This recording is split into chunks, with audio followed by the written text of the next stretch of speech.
everyone, my name is NewFlowerGirl, but you can call me Demi, and welcome back to another video. Today we are back with an Aftertalk, and it's the final Aftertalk of this season. And besides going over the last two races, we're also going to go over what happened, basically what my favourite moments were, and what to look out for in the next season. Let's jump into it. So, what are we going to talk about? Well, we're going to be talking about Formula 1 Qatar Airways Qatar Grand Prix, which actually happens mostly in November, but race day counts as when I do the Aftertalk about it. Okay? And we're also going to be talking about Formula 1 Etihad Airways Abu Dhabi Grand Prix, which has always been the season ender for quite some time. It used to be Brazil. Now it's Abu Dhabi.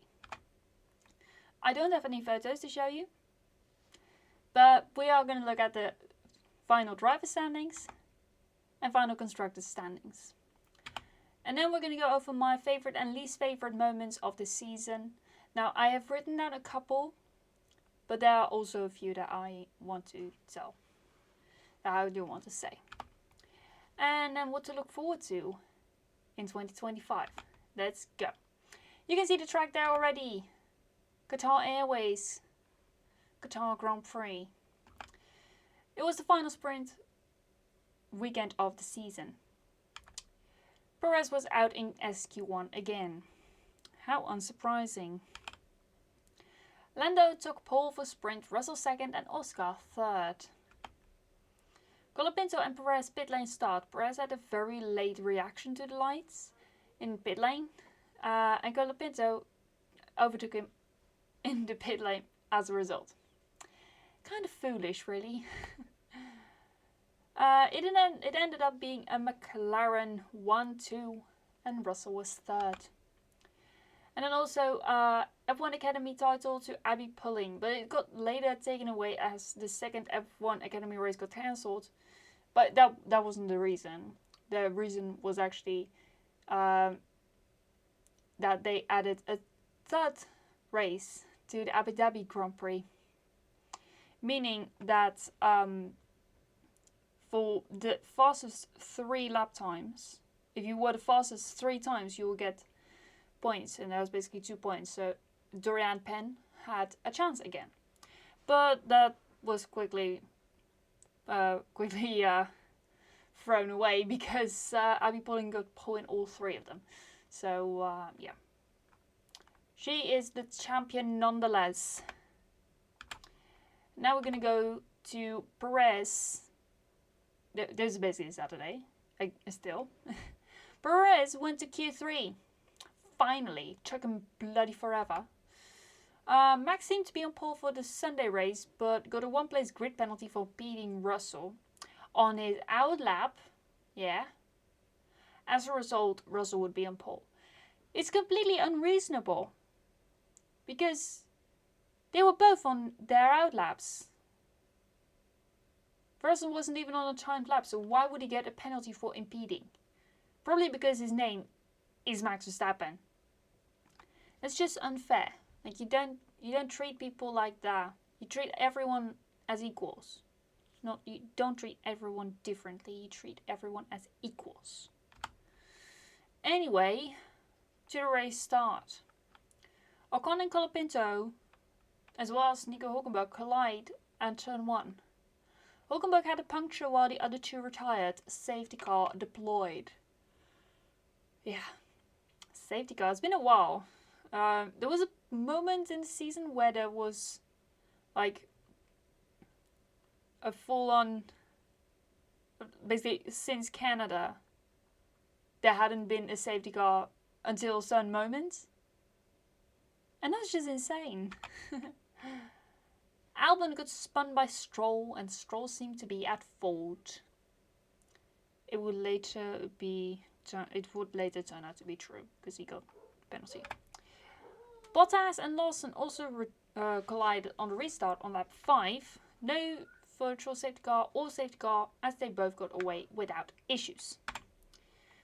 And as I said, Stroll received a 10-second time penalty. He cashed it in, and he retired shortly after. Yeah.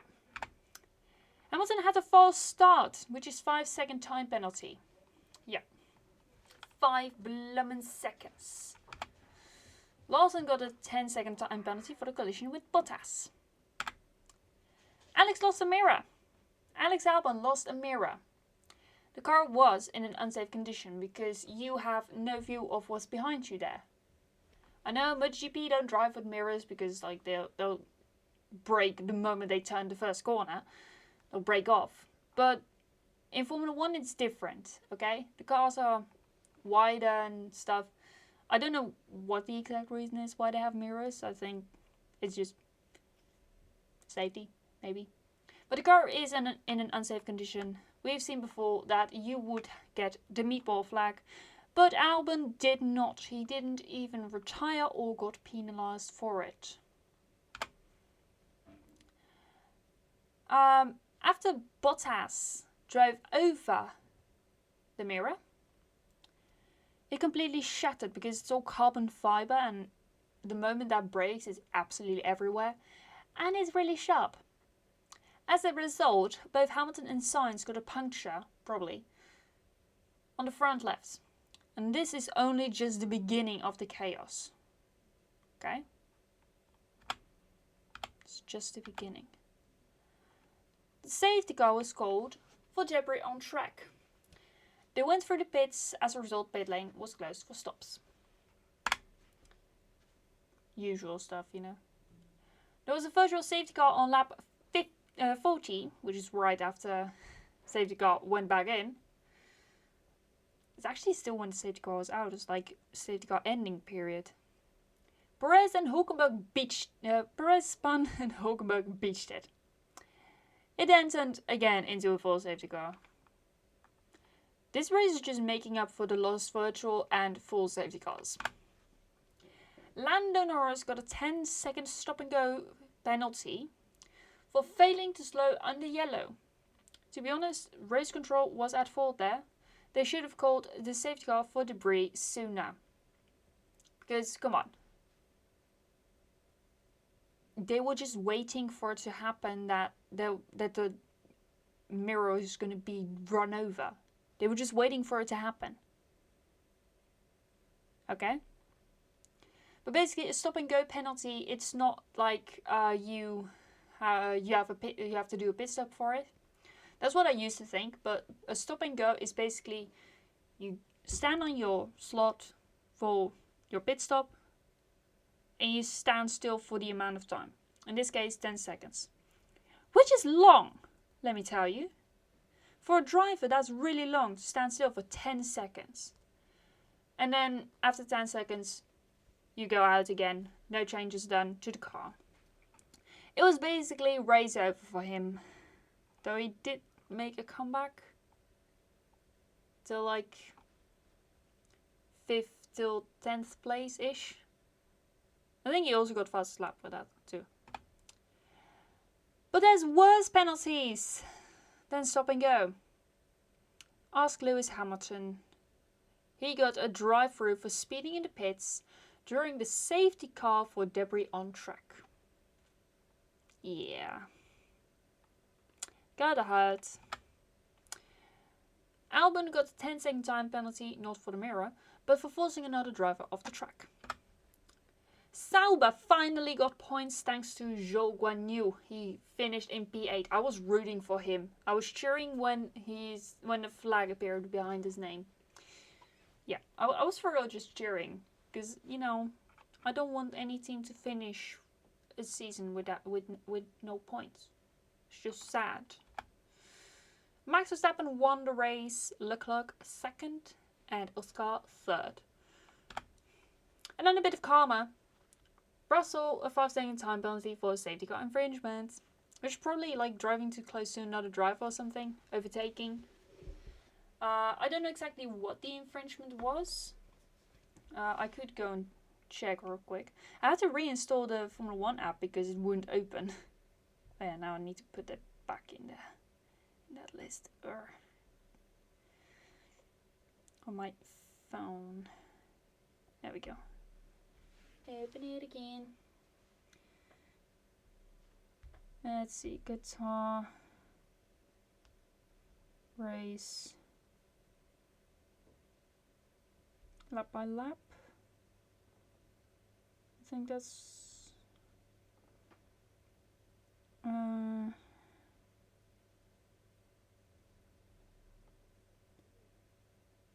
replay live timing. I think that's what it was. Dang it. I think it is lap by lap.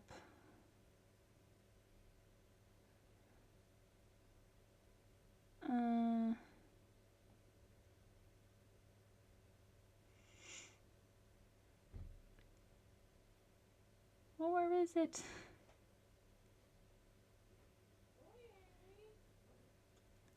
Has to be somewhere.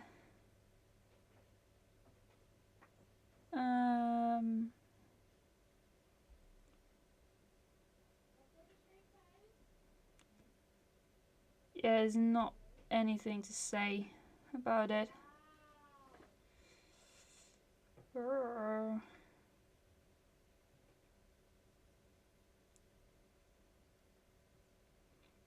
Yeah, I don't know.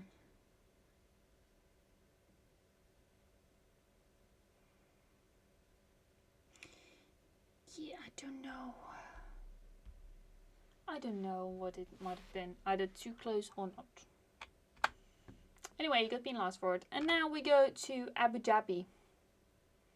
Final race of the season. Ocon did not race. He got kicked out. Due to race in his place. Leclerc got a 10th place grid penalty for a new power unit. Perez lost his lap time for track limits. He later got it back as it was in the category unclear. Basically, is the side of his tyre, which still counts as part of the car, as part of the tyre, it was on the white line on the exit of turn 1.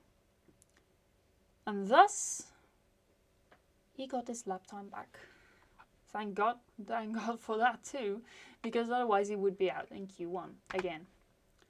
Magnussen hit a bollard, which was in turn 14, and it got stuck under Hamilton's car. He was out in Q1.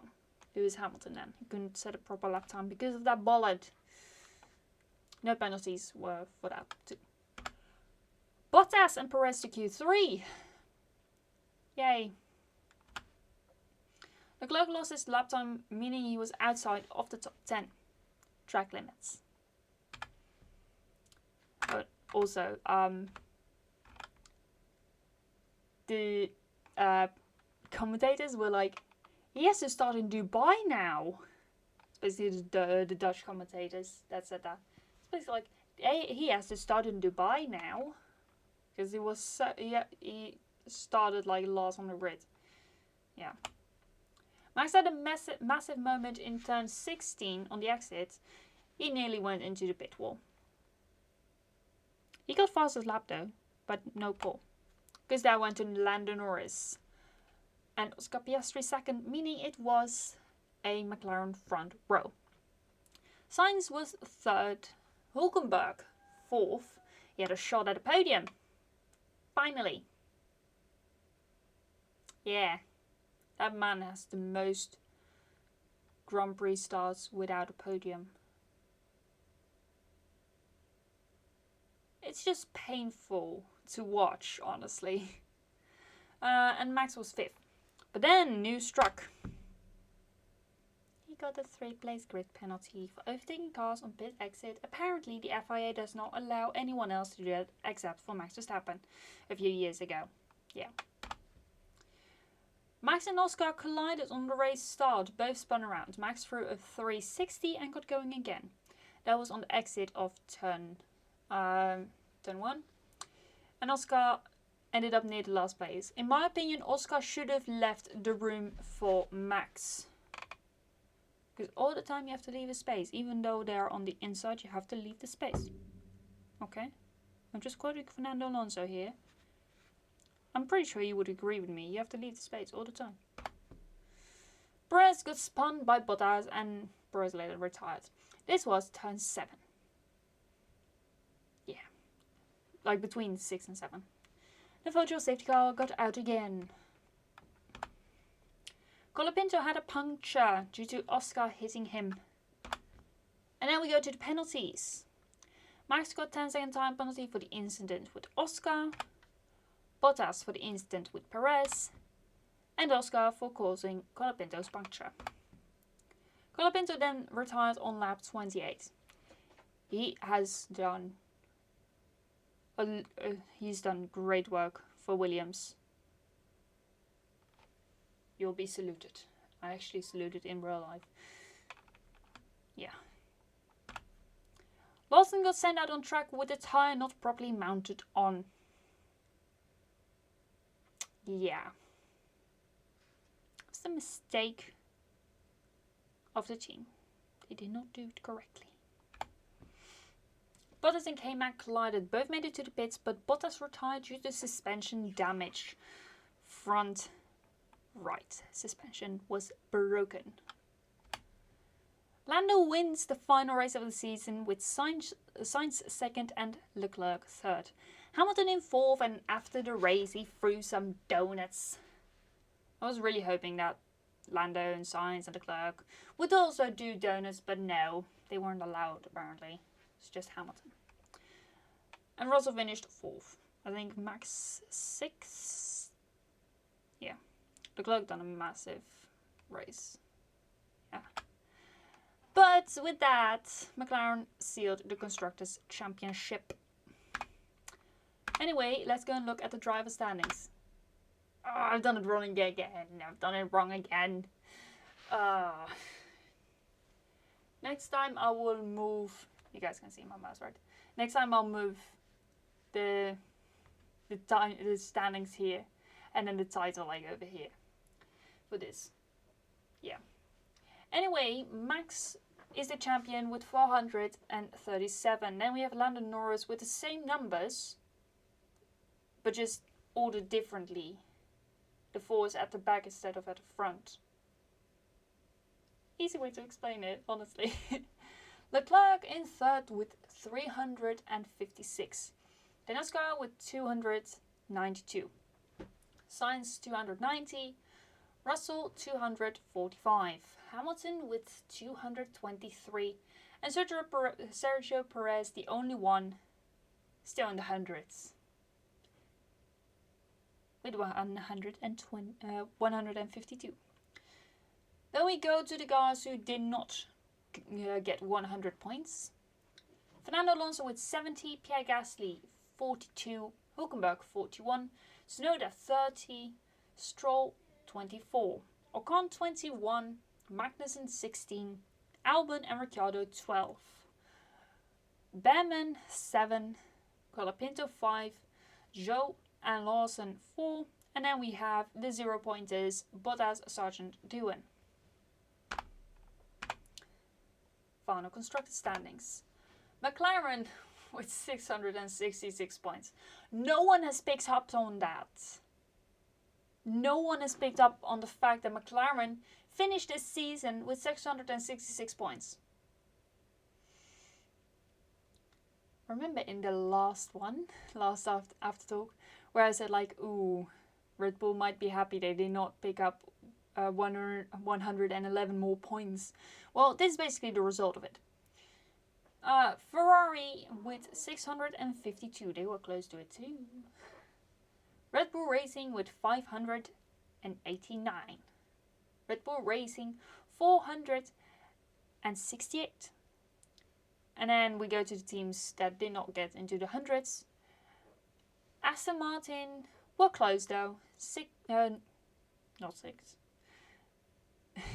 94.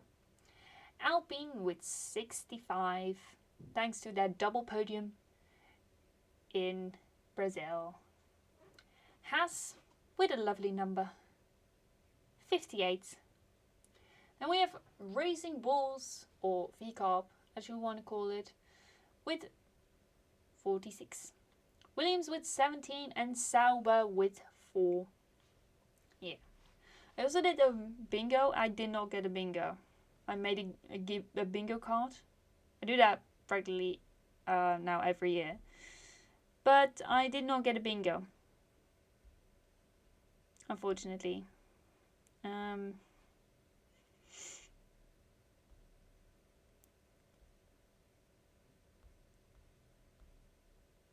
Yeah, I was close. If only there was a long red flag, I would have gone um, two bingos.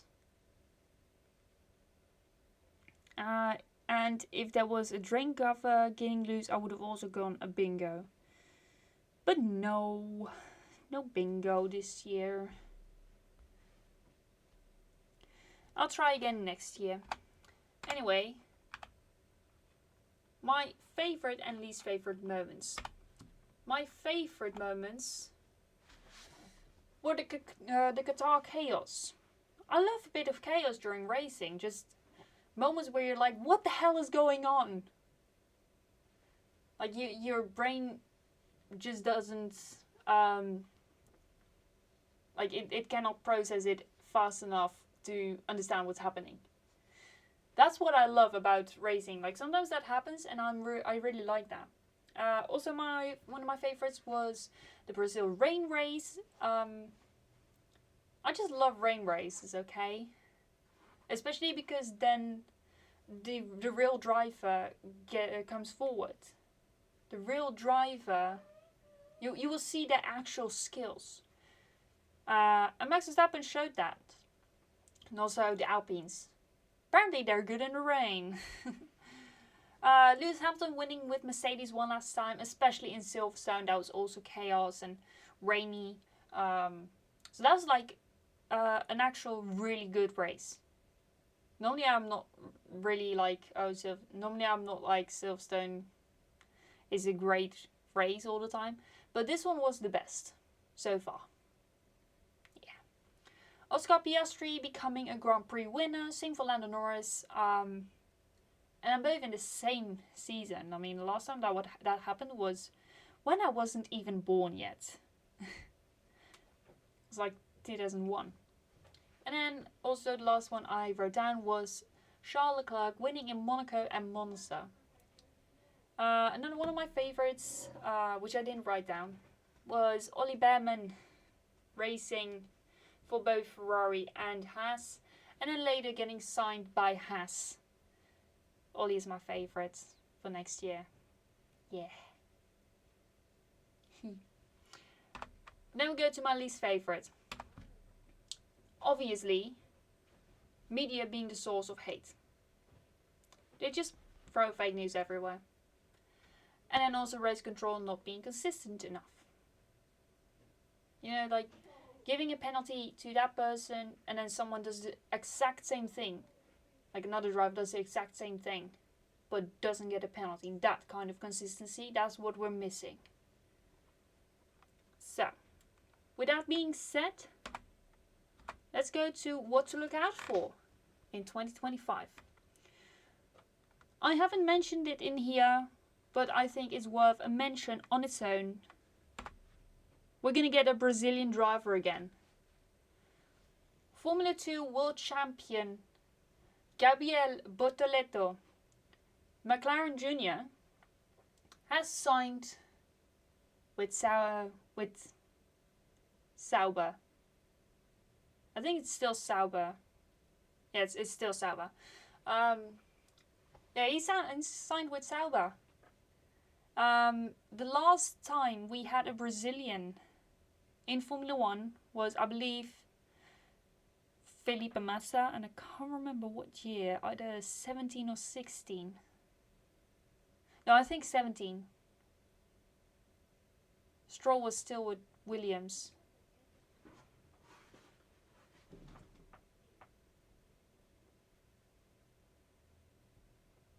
Yeah, it was 2017, I think.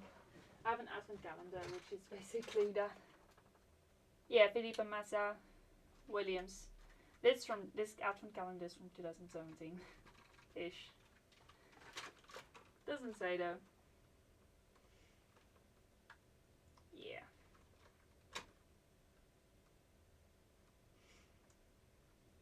Well, this one was from 16. I don't know. I mean, Pascal Wehrlein was still racing at that time. I need to open that on my advent calendar. But anyway, next one. 4 question mark rookies from whom we've seen 2 already handling the cars, which are Ollie and Jack Doohan. Ollie Behrman and Jack Doohan. The reason why I put a question mark near number 4 is because we do not yet know who is going to be next to Yuki Tsunoda. It could be a rookie, it could be Liam Lawson, but it could also be that Perez gets kicked out. And one of the V Club drivers gets promoted and we get a rookie. We don't yet know, okay? But I will retweet whatever happens on Twitter. I'm just going to keep calling it retweet and stuff because that's what I'm used to now. This will be next year. Will be last year with DRS. The new new regulations say no more DRS with the cars. So yeah, we've had fun while it lasted. Yeah, it came in like 2011. Yeah.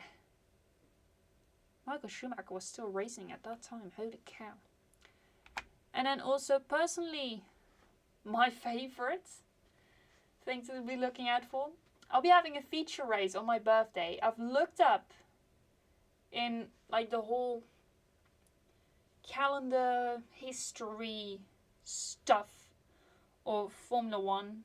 I have a book that basically has every race ever held until the 1000th Grand Prix, which was China 2019. And none of them have said November 30th race day. 2025 will be the first ever in history to have held a Grand Prix on November 30th. I'm excited for it though. Yeah. I can have a watch party with everyone on my birthday. But yeah, also last thing to look out for 2026 will be the last time Sanford will probably be on the calendar. And why? Because they're running out of money. No more fans returning. I have a simple solution to that. Allow people who haven't yet been to the Grand Prix event thing buy tickets first, because currently it's all of only like those who've been there, and those who haven't been, they have to deal with it. Yeah, it's all money in the world of Formula 1. Money is key to everything. But anyway, I hope you enjoyed it. If you did, then please hit the like button. Also consider subscribing if you don't want to miss any other video. Let me know what was your favorite and least favorite moment in Formula 1 2024. But that's it from me for now. And I shall see you guys in another video. Goodbye!